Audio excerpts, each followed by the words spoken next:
the next thing we're going to do is add a background image. Now here we added an image using an IMG element, and we've done a lot of those, right, where we've added an image as part of the content of the web page. Well, adding it as background is different. It's done, notice that we added the image, we did it in the HTML, right? There it is right there in the HTML.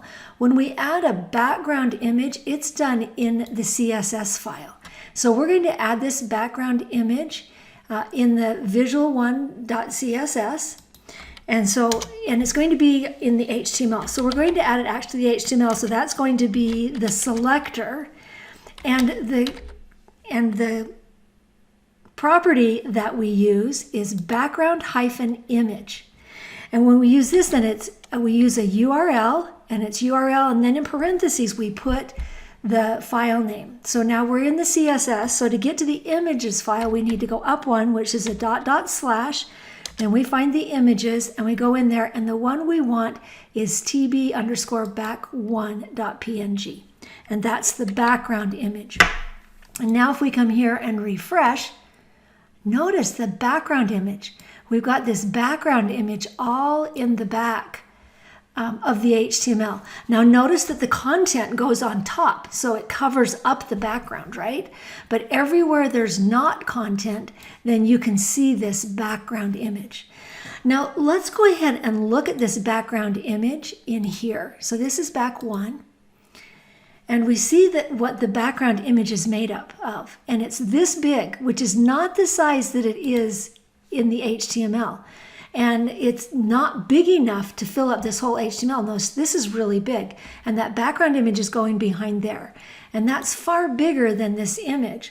So you see what happens by default when you put a background image. What it does is it tiles. That means it repeats, and it repeats across, and it repeats down. And if we look at this girl in the top left corner, we can use her to see the repeat. So there she is right there.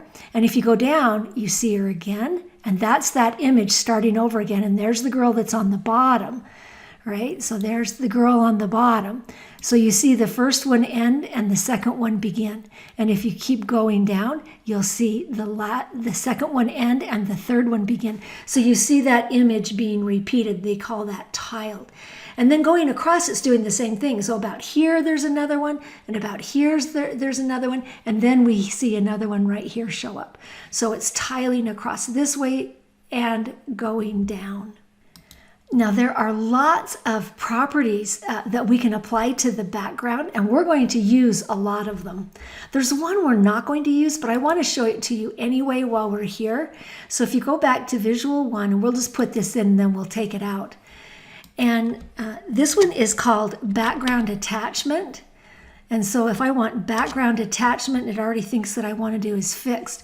So I can set it to fixed. Now by default, it's set on scroll. So I'm changing background attachment to fixed. So if I save that and refresh, notice what happens. When I scroll down, the background image does not scroll. It's fixed and it stays in place. So this is a way you can get a background image to stay while the content scrolls over top of it. That's background attachment. And by default, it is, so if we take it away, right, if we remove it, then what we get is scroll. And that's the default. You can also set it to scroll, but that's the default. And that means that the background image scrolls with the page. And so those are the two. There's one other one that's called local, and that's so it will scroll inside a local element like a scroll box itself. Not just with the main page, but with that local scrolling element. So there are two new background properties, right? The background-image property and the background-attachment property. And we're going to learn a lot of different background properties.